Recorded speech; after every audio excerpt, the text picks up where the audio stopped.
Meron silang balita diyan na naging ano sila, gabinete. So ngayon, anong nangyari, oo, dahil daw gano'n, ganyan, wag na natin pag-usapan yun. Ito na lang ang pag-usapan natin. Ano yun, Miss Maharlika? Itong si Magalong, itong ano na 'to, si Magalong nandodoon sa Davao. Nag-check ng mga ano doon, ng mga flood control chu-chu doon. Anong ginawa ni Magalong? Okay, nag-inspect siya ng mga ano daw, road slope protection structure to ano, for improvement of critical intersections including installation of rockfall, netting, chu-chu-chu-chu sa Davao City. Baguio City Mayor Benjamin Magalong, DPWH, USEC led the inspection, chuchu-chuchu, eklabush. Imagine nyo mga kababayan, ito'y kasagsagan ng bagyo. Ang yawa na si Magalong, nakala natin para sa bayan, nandoon sa Davao. Daw kayo, anong ginagawa nyo dyan? May mga ayaw ho sa inyo kasi gusto yata kayo ni Duterte noon at saka may mga sinabi rin ho kayo na mukhang ang masa mahal si Duterte, parang ganon. Ako po, nasa kabinete po ako ni President Duterte. Oo, kami nasa kabinet. Kasama kami sa NTF, sa COVID. Sige po, may gusto rin po kayong sabihin. Nagtrabaho lang Trabaho kami. lang po. Oh. Issue si Sara. Sara is only a vice president. Bakit nung gawing issue siya? Ang issue dyan is the president, is the administration. Yun. Sara can win issue. Pag siya presidente sa 2028, masyado silang advance mag-isip. Kaya yan ang hindi maganda. Dapat tingnan mo muna kung ano yung kasalukuyang problema. 2028, dapat meron bang panahon 20. Yes.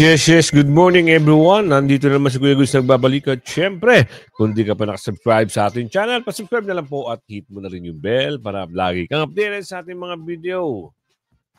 O, bigay na 5,000 sinampal ng mga Cebuano kay Bonget. At Ombudsman ICC naglabas ng arrest warrant laban kay De La Rosa. Naku, yan ang hindi maaari. Hindi nyo pwedeng arestuhin na naman at gawin na naman yung ginawa nyo kay Tatay Digong na walang due process. Wala nang jurisdiction Ano pa? Para saan pa, di ba? Mag-isip-isip nga kayo. Masyado yung ginagalingan. Di ba? Naglabas na naman. Tama ba? Sabi rito. Naglabas ng arrest warrant laban kay De La Rosa ang ICC. Sino ang aresto? Yung bago nyong tagasunod? Saan na-arestuhin? Sa eroplano ulit? Pag yan nangyari sa labas ng kung saan ba public area na-arestuhin nyo, masyado nyo pinagagalit lalo ang taong bayan. At Malacanang, De La Rosa di basta isusuko sa ICC. Ganyan naman sinabi nyo No? De La Rosa di basta isusuko sa ICC dahil sa extradition rules ng Supreme Court. Bakit si Tatay Digong? Ano nangyari? Diba? Ano nangyari? Bakit bigla-bigla naman ata kayo kumakambyo? Dahil ba nakakabalita kayo na 3 araw ang peace rally ng INC? At yung ibang religious group, kasama pa yung mga grupo, iba't ibang grupo. Dahil ba doon? Pero wag na tayong maniwala doon sa November 30. Oo. Kasi yun, bayan-bayan. Pero hindi natin alam baka sila yung magbigay ng, alam nyo na. At dito, tinawag na aso, tinawag na ring aso ni Maharlika itong si Mayor. Naging aso na rin daw. Di umano. Naku. Di umano ba? Umano. Alamin natin yan mamaya. At ito na, pasok na natin. Sinampal ng 5,000. Sampal talaga sa kanila yun. Kung ako bibigyan ng 5,000, yung sa sitwasyon nangyari sa Cebu, kung sa akin nangyari yun, halimbawa lang, yung 5,000, sa mukha niya, papakita ko sa niya, hindi ko kailangan yung 5,000 niya. No. Hindi ganyan ang gustong tumulong. Ginagawa niyong timawa ang mga taga Cebu. 5,000, nakita niyo kung ano yung ginawa.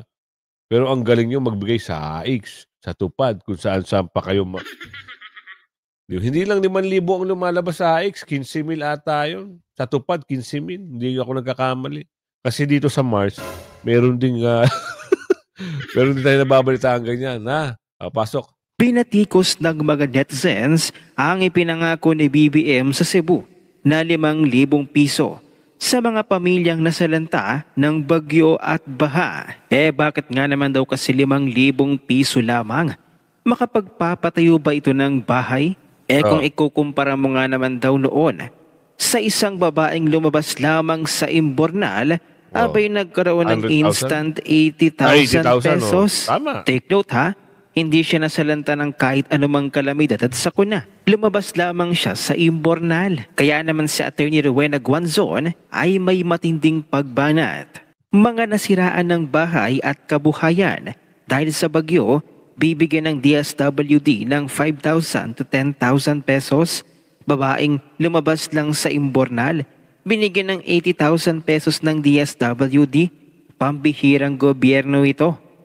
Problema kasi sa administrasyon ay walang tiwala ang taong bayan. Tama. Kaya kung trillion funds at foreign assistance na papasok, tanong agad ng tao, magkano naman ang inyo dyan? Sino na naman ba ang papaldo sa kickback? Tama. Dapat isuspend muna ng DSWD ang lahat ng AIX, TUPAD at AKAP sa mga lugar na di naman tinamaan ng matinding kalamidad. Kausapin ng mga congressman ang mga beneficiary nila sa distrito na next batch ng payout na lang na kung pwede ibigay muna lahat sa mga napuruhan ng sakuna tulad ng Cebu dahil hiyang-hiya ako sa 5,000 to 10,000 na pamimigay daw. Tax kayo ng tax sa lahat pero itong mga may paglalaga ka na sablay pa rin. Binara nga ni Atty. Rowena Guanzon ang tila kakarampot na tulong sa gitna ng lumulubong presyo ng materyales, pagkain at serbisyo. Ayon sa kanya, hindi sapat ang ganoong halaga ang 5,000 piso hanggang 10,000 piso upang muling makapagsimula ang mga pamilyang nawalan ng tirahan at kabuhayan. Wala, kulang pa yan. Lalong-lalo na yung nawasak ang bahay, kulang pa yan.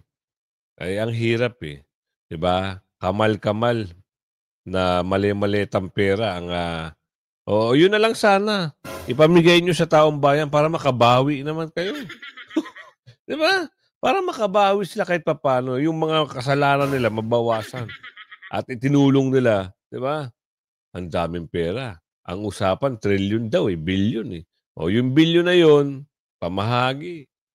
Para kahit papano, makatulong. Usaping foreign assistance. Asa na ba? Meron na atang parang may nag-donate ata, dinirekta sa mayor. Hindi dinirekta sa gobyerno. Buti naman. Kasi kung dinirekta sa gobyerno yan, baka may cut pa yan. Baka mabawasan pa yan. Diba? Kagaya sa Yolanda, parang nangyari sa Yolanda diba? Nabatikos nga yun dahil wala raw napunta sa taong bayan. Kakarampot. Sipin nyo yun hinahanap yun, wala Magaling talaga sila para sa taong bayan. Yung Yolanda, yun nangyari noon. Meron nag-donate dun mga foreign. Hinahanap. Hanggang sa iba, nabulok na lang yung mga bigas. Agoy. Nato, usaping ombudsman. Tama ba? Usaping ICC. Naglabas ng arrest warrant laban kay Senador De La Rosa. Ngayon, ang tanong, may due process pa ba ito? Bibigyan nyo ba ng due process? Ang tanong dito, makikipagtulungan pa ba kayo? Wala na nga jurisdiction di ba? Sabi ng rules sa Supreme Court, walang jurisdiction, o walang extradition, rules ng Supreme Court. Bawal. Ibig sabihin bawal. Ano na naman yung pahapyaw nila? Tapos ang sabi, hindi papayag ang Malacanang. Ganyan din sinabi nung kay Tatay Digong, di ba? Hanggang sa naging kampante, inaresto. Saklap, di ba? Alamin natin. Posible umanong magpasko sa The Hague, Netherlands si Senator Ronald Bato de la Rosa kasama si FPRRD. Naglabas na raw kasi ng arrest warrant ang ICC dahil sa umano'y madugong war on drugs ayon kay Ombudsman Boying Remulla. Pero ang ibang ahensya tila nagve-verify pa kung totoo umano ang bombshell statement ng Ombudsman. Narito ang Agenda Weekend Report ni Hannity. Unang naglandfall ang isang bagyo kay Senator Bato de la Rosa at pwede ring granted na ang wish niya at sumunod na kay dating Pangulong Rodrigo Duterte sa ICC detention. Inilantad kasi ni Ombudsman Jesus Crispin Remulla nitong Sabado sa publiko na may warrant of arrest na umano ang ICC laban kay de la Rosa. Siya ang nooy PNP chief sa termino ni Duterte nang ilunsad ang kampanya kontra droga na Uplan-Tukhang. Ilang araw matapos maaresto si Duterte at i-turn over sa ICC sa The Hague, Netherlands, pumutok ang balitang pwedeng si de la Rosa ang isusunod ng International Tribunal. Pero tila unbothered ang senador noon at sinabi sa Senate media na handa raw siyang samahan ng dating Pangulo sa detention habang nahaharap sa crimes against humanity. I can run, I can run. And I can use some connections to hide. And napakalaki itong Pilipinas. If all legal remedies are exhausted and still justice is to no avail, then what can I do? I may as well, I can join the old man. Hinihintay pa ng kampo ni de la Rosa ma-verify ang nasabing warrant of arrest laban sa kanya. Matatanda ang tulad noong haina ng ICC Red Notice si FPRRD noong March 11. Wala ring agarang kumpirmasyon mula sa bahagi ng ICC. Pero ayon sa legal counsel ni de la Rosa, umaasa silang dadaan sa proper judicial process ang warrant at pag-aresto sa senador alinsunod sa konstitusyon, due process at sovereign rights ng Pilipinas. Sa bahagi naman ng Senado, iginiit ni Senate President Tito Soto na para ma-preserve ang dignidad ng higher chamber, hindi nila papayagang may maarestong senador sa loob ng Senate premises. Pero sa labas ng premises, Kita nyo? Sa loob ng Senate premises. Pero sa labas, aprobado sa kanila. Aprobado sa kanya pala. Galing. Yan sila eh. Pero pag sila nasusukol, ngaw-ngaw, iyak. Pag mga Duterte Black, talagang tuwan-tuwa sila kasi wala silang kalaban sa 2028 eh. Mababawasan ang kanilang katunggali. So ganyan ang laro ng politika. Kaya wag na kayo magtaka. Pagdating ng 2028, lahat na nakita nyo mga durobo, mga basura, mga salot, mga kurap, o trapo. Tawagin nyo ng trapo.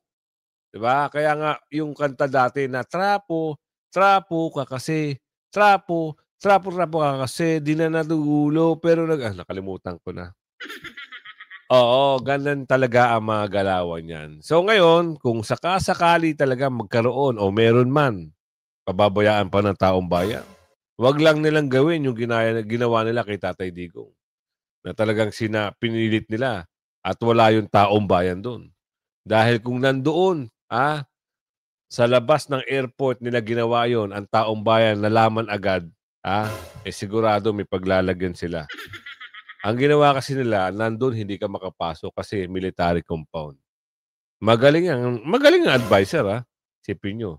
Ngayon, makakalusot ba kayo sa 2028 pag upo ni Bibi Sara? Yan ang malaking katanungan sa inyo. Nito, hindi na raw ito concern ng Senado. Una na rin kasing in-explore ni de la Rosa ang kanyang options at isa rito ang posibleng paghingi ng tulong sa Senado oras na mahainan ng warrant. Hanggat kaya ng Civil President na kupkupin niya muna ako, hindi niya muna ko i-surrender kung may warrant of arrest na. Sa ICC documents hinggil sa kaso ni Duterte, may nakasaad na may co-perpetrators siya para i-neutralize umano ang mga target nilang kriminal kaugnay ng Tukhang. Pero redacted ang mga pangalan nito. May chain of command umano ito at network para ma-implement ang sistematikong pagpatay. Sa pagtatala ng iba't ibang human rights groups, hindi bababa sa 6,000 individual ang nasawi sa kampanya kontra droga.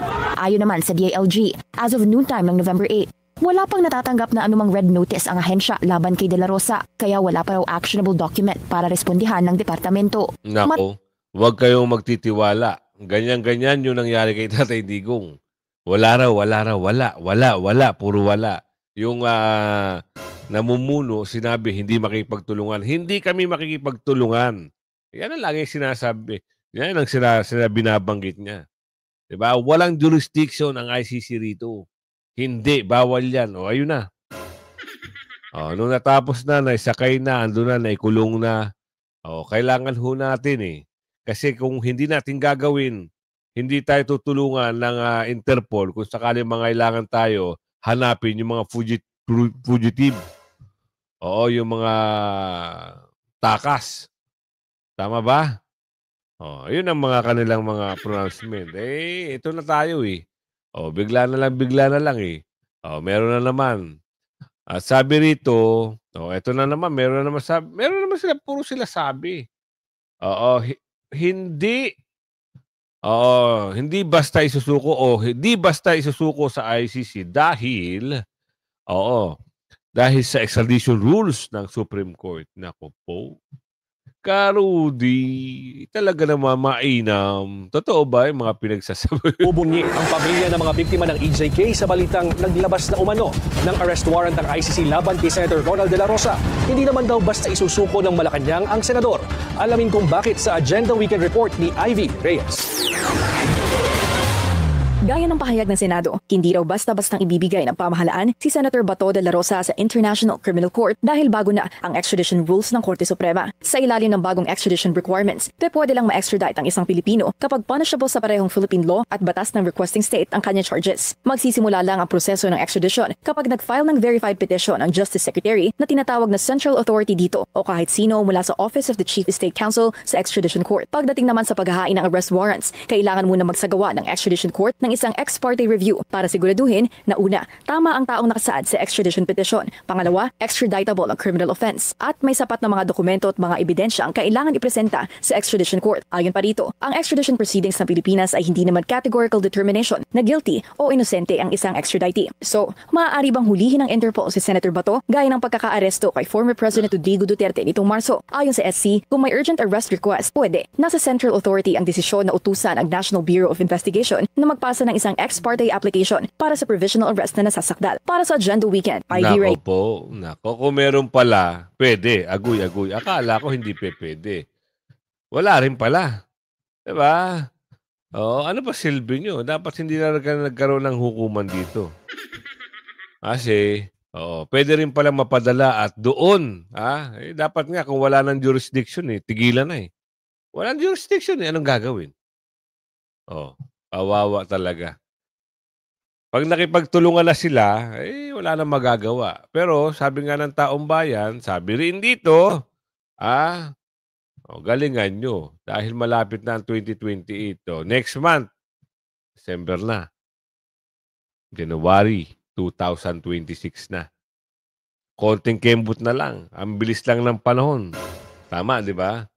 So, kung gano'n kabilis ng panahon, gano'n din kasabik ang taong bayan na umupo na ang babaeng Pangulo. Yan ang sabi sa tarot. Diba?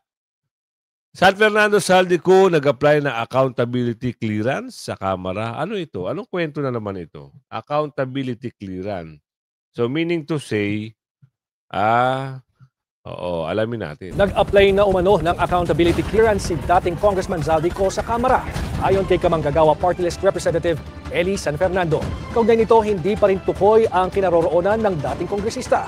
Ang detalye sa exclusive Agenda Weekend Report ni Mavic Trinidad ng Abante. Wala namang pag-asa pang bumalik ng bansa si dating Congressman Zaldico. Nagsalita na rin kamakailan ang abogado nito na si Attorney Rui Rondain na hindi niya ipapayong umuwi pa si Ko sa Pilipinas dahil mayroon umanong mga pagbabanta na sa buhay ng resigned na mambabatas. Nakadagdag pa ngayon ang balitang nag-a-apply na ng accountability clearance si Ko sa Kamara. Sa eksklusibong panayam ng Abante kay Kamanggagawa Party List Representative Eli San Fernando, may indikasyon daw ang aplikasyon na ito ni Ko ng pagtakas sa pananagutan laban sa lumalalang flood control scam. So we have received a very credible information na nag-a-apply si former Representative Zaldico ng accountability clearance. Meaning? Nagpapaklear na siya. Kung pwedeng magamit kasi ito Kung pwedeng magamit ito anytime soon, nasasabihin niya, ako, cleaner nga ako ng ng house. Paano niyo sasabihin na may kinalaman ako dyan? Kung pwedeng gawin yan Kino-question din ni San Fernando ang prosesong pag-a-apply na ito ni Ko, gayong wala naman siya dito sa bansa. Who is applying for the clearance of former Representative Zaldico? Kasi when you do your clearance, you have to be present, di ba? Pwede ba na clearance ka na in absentia? Yeah. May may representative, parang gano'n. Pwede ka bang mag-apply ng clearance in absentia? That's a question. Kasi when you apply for clearance, you should be present. Layo ng pagbubunyag na ito ni San Fernando ay para ipaalam sa taong bayan ang mga galaw ni Ko sa kinasasangkutang anomalya. Gaya ng panawagan ng marami, nais din ni San Fernando na bumalik na ng bansa si Ko at sagutin ang mga aligasyon laban sa kanya. So kaya panawagan din natin kay ex-representative Zandico, Rep, ano na po kayo, bumalik na po kayo, sagutin niyo po itong mga aligasyon patungkol dito sa flood control anomaly, and we will file a resolution. Hindi lang po clearance sa hindi lang po clearance sa House, kundi clearance sa iba't ibang mga ahensya ng gobyerno. Baka kasi mamaya may mga clearance din na nire-request, tapos biglang i-clear ng mga opisina, di ang magiging itsura niyan, paano nangyari yun? Grabe, no? Wala sa bansa, pero merong application ng accountability clearance. Ibig sabihin, yung accountability clearance, kung halimbawa may questionable na pinupukol sa kanya, clear siya sa kamera. Wow! Magic! Diba? Wow! Ang galing ng mga ito. Meron talagang ghost. Kahit sa accountability clearance, ghost pa rin. Walang appearance. Grabe, it's a magic. Kaya nakikiusap na si Representative San Fernando na, Saldico, umuwi ka na. Sagutin mo na lahat-lahat. Di ba? Para matapos ang issue, ilaglag mo na sila lahat-lahat. Oo, ganun lang kabilis. O baka malay mo, maaari ikaw pa yung state witness, star witness, whistleblower. Nakalagay ka ngayon. Ikaw yung headline. Sabi ko, nilaglag na ang mga dorobo. Di ba? Ganda. At ito tinawag na aso. Naku, ito na. Ito na yung pinakamalala. Dati, sila yung hinahangaan ng tao kasi naging tao sila ni Tatay Digong . Itong si Mayor at si Dizon, meron silang balita dyan na naging sila, gabinete. So ngayon, anong nangyari? Dahil daw ganun wag na natin pag-usapan yun. Ito na lang ang pag-usapan natin. Ano yun? Miss Maharlika. Itong si Magalong, itong si Magalong nandoon sa Davao. Nag-check ng mga doon, ng mga flood control chuchu doon. Anong ginawa ni Magalong? Okay? Nag-inspect siya ng mga road slope protection structure to for improvement of critical intersections, including installation of rockfall netting chuchu sa Davao City. Baguio City Mayor Benjamin Magalong, DPWH, USEC led the inspection chuchu Eklabush. Imagine nyo mga kababayan, ito'y kasagsagan ng bagyo. Ang yawa na si Magalong, nakala natin para sa bayan, nandoon sa Davao. Kung doon sana kayo sa Cebu, mga julul, nagdala kayo ng pagkain sa ating mga kababayan sa Cebu, doon kayo sa Capiz, doon kayo sa Negros, di may naligtas kayong buhay. Mga yawa kayo. Anong pumasok sa utak mo, Magalong? Agoy. Kala ko ba wala ka na dyan? At bakit, by the way, I was out, wala akong signal ng maayos for the last 6 days, 7 days, I think. Nag-sail, diba? nag-cruise si yan? Madam. Nag-cruise. Doon kayo nag-optics-optics? Nangamatay na ang mga tao sa Cebu? Nag-optics-optics pa ang mga bilat-ina mo? Wala ka na, Magalong, kung di ka naman julul. Ano pa ang mga nangyayari? At panawagan ko sa inyo, huwag kayong mag-donate sa mga vloggers, lalo na sa mga alpotera. Hindi yan makakarating. Gagamitin na naman yan. Marami kayo, gamitin nyo. Kung gusto nyo tumulong, diretso nyo sa mga tao, mag-utos kayo ng tao mapagkakatiwalaan. Kakawawain na kawawa naman ng ating mga kababayan sa Cebu. Tignan mo, 5,000 lang ang ibibigay. Asan ang pabahay sa kanila? Dapat bigyan sila ng, my God. Yun yung sinasabi ko sa inyo. 20 years nyo. Yung iba doon na hinulugulugan yung bahay, baka hindi nyo pabayad. Saan kayo kukuha ng pera ngayon? Tama. Dahil hindi kayo nakipaglaban . Dapat noon, 2023 pa lang, natanggal na yung bangag na yun. Kahit last year,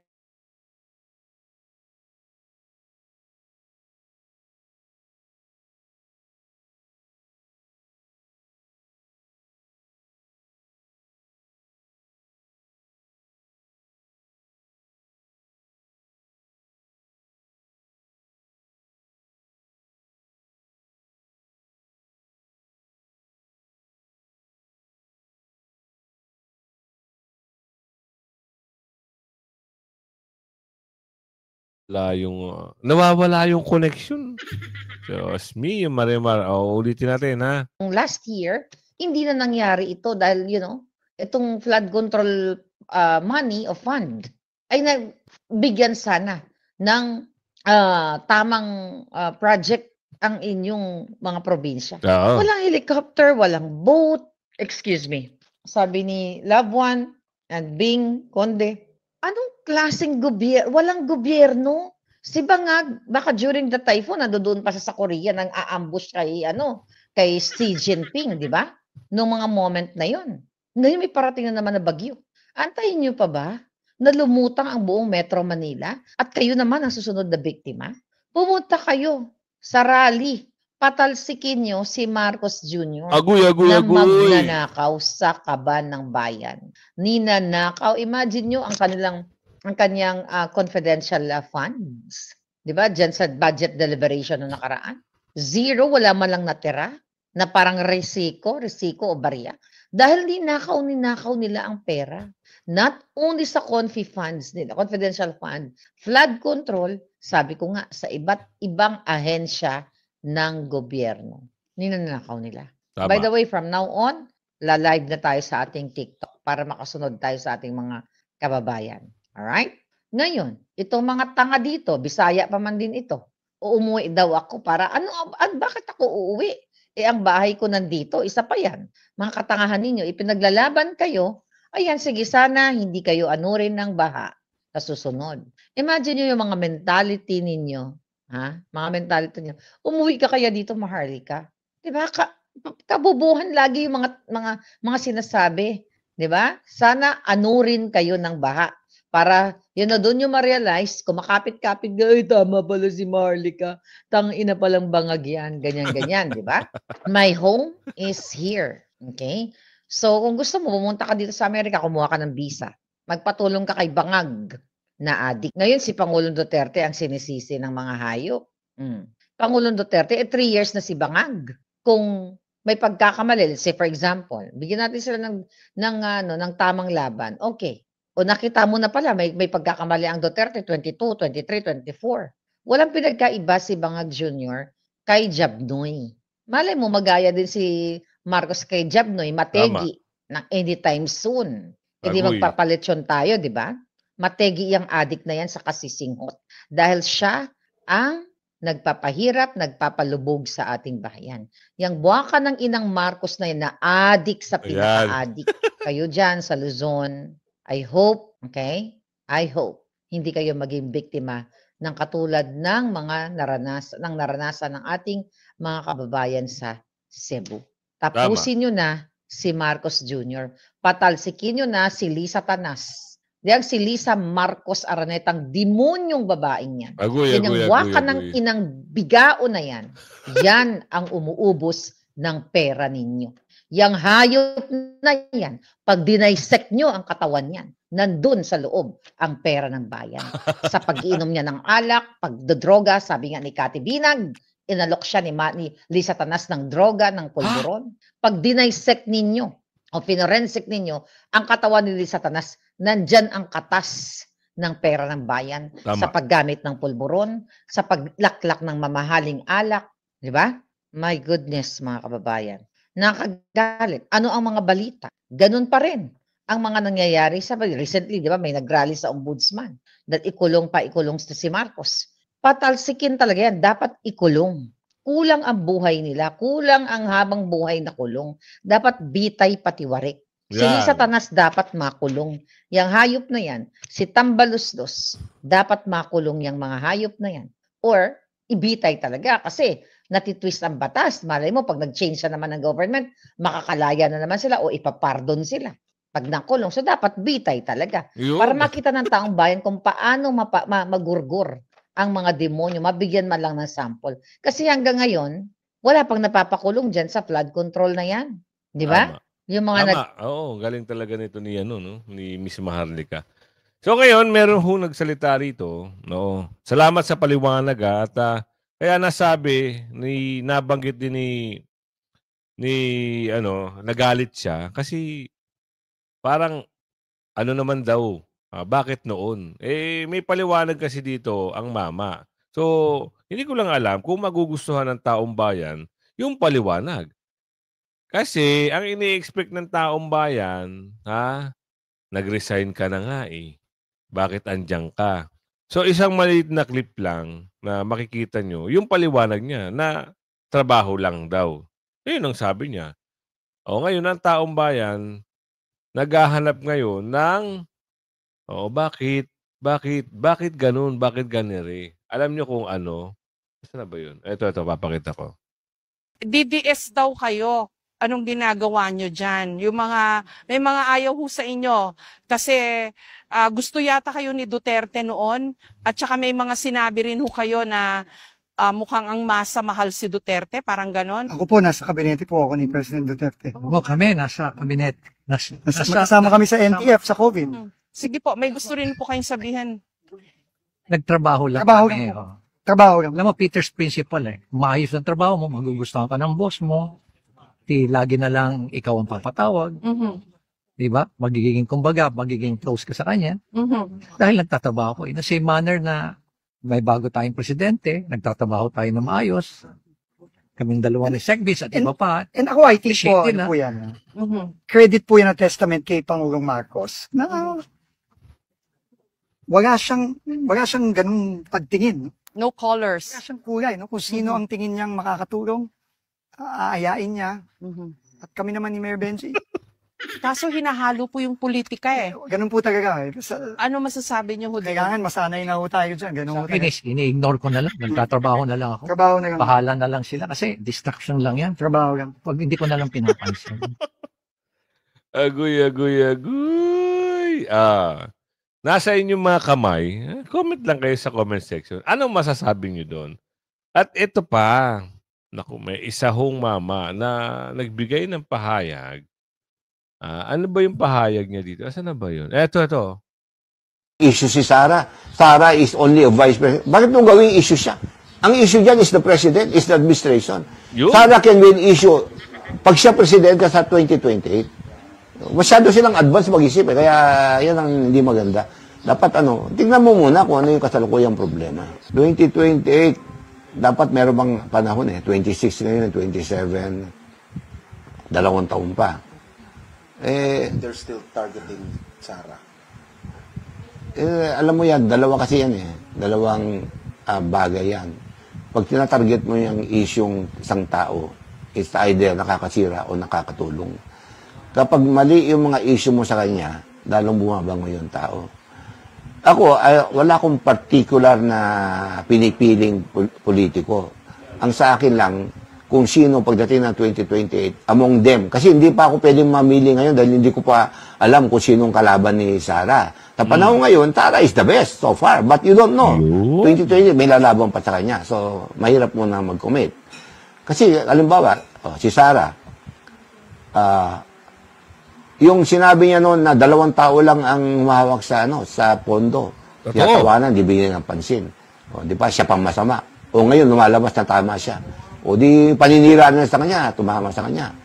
Nung ayos ang bigyan ng parliamentary courtesy, pinatawag siya, kine-question siya ng mga ni Ako Bicol, si Ko. Ginawang issue yun. Di ba? Wala siyang kalaban-laban sa isyong ginawa. Ngayon, si Ko, gusto niya, courtesy, ibig sabihin, bumabalanda. Ngayon, yung sinasabi niya na paninira na kay Sara, bumabalanda, pumapabor sa kanya. Kaya, yun ang masasabi ko. You are making Sara one of the strongest candidate for 2020. Habang sinisiraan niyo siya, na hindi niyo kayang tayuan, panindigan. Yung sinasabi nilang confidential fund niya, magkano lang yung confidential fund niya? Ako, I was mayor for 9 years. I have my confidential fund. May confidential fund every quarter, na-withdraw ko yun. Tapos, nilalagay ko lang sa isang yellow paper, sinisil ko sa pilo, pinapadala ko sa chairman ng COA. Walang question doon. Lalagay mo lang yung pangalan ng tao kahit na hindi totoo, peke lang. Kasi hindi mo pwedeng ibulgar yung taong pinagbigyan mo doon. Yung mga ginagamit namin, mga intel people. Bakit anong pinag-iba sa kanya kay Sara? Vice President siya. Di sana, nireview nila lahat ng ang confidential fund down to the mayor hanggang sa presidente. But even Dating mayor pala to o ngayong mayor. Hindi ko sure kasi nakita ko lang, akala ko ordinaryong mamayan lang, mayor pala ito. Oh. Meron na ho tayong patunay na ang confidential fund ay hindi pwedeng ibulgar. Oh, ngayon, sampal na naman ito do sa mga aso ni Tambalonglong. Oo. Ano? Ito na ginagawa ng ACC-BP Sara, bumabalik sa kanila ngayon. Lumalakas ang pwersa, lumalakas ang alam niyo yun, lalong nagtitiwala ang taong bayan. Dahil sa mga paninira nitong mga para lang siraan at hindi makatakbo sa 2028 kung ano-ano ang mga ginagawa. Ayan yung impeachment complaint. Andyan yung mga plunder daw ko, no? So, sampal ito doon sa mga naninira. Tuloy, Mayor. Kasi nga, sabi ko sa iyo, ang confidential, hindi mo kailangan lagyan ng supporting papers. Ilagay mo lang kung saan mo ginamit yan. Kaya confidential yan eh. For the eyes lang nung COA yan. Bakit hindi maintindihan ng mga makabayan, Gabriela, Kabataan, and the other congressman? Because meron silang personal vested interest. Ayun. The left, ako sympathetic ako sa left during the first quarter storm. Sympathetic ako kasi pares kami pinaglalaban. Pero sa ngayon kasi hindi na kasi issue yan dahil ginadown nila si Sara because they know that the Dutertes are really hitting hard on the left. So pag si Sara ang naging presidente, magkakaproblema sila. So yun, vested interest yun. I have nothing against them because I was with them during that time. We walk, we go on a rally side by side because we are fighting one issue. Ngayon kasi, hindi namang issue si Sara. Sara is only a vice president. Bakit nung gawing issue siya? Ang issue dyan is the president, is the administration. Sara can win issue. Pag siya presidente sa 2028, masyado silang advance mag-isip. Kaya yan ang hindi maganda. Dapat tingnan mo muna kung ano yung kasalukuyang problema. Salamat ho, Mayor dating Mayor. Hindi ko kasi kilala si Sir eh. Kung sino man nakakilala, kung taga-lugar nyo man siya, comment nyo na sa comment section. At kung umabot ka sa video na ito, shoutout sa'yo ng bonggang-bongga. Hanggang sa muli Bye-bye.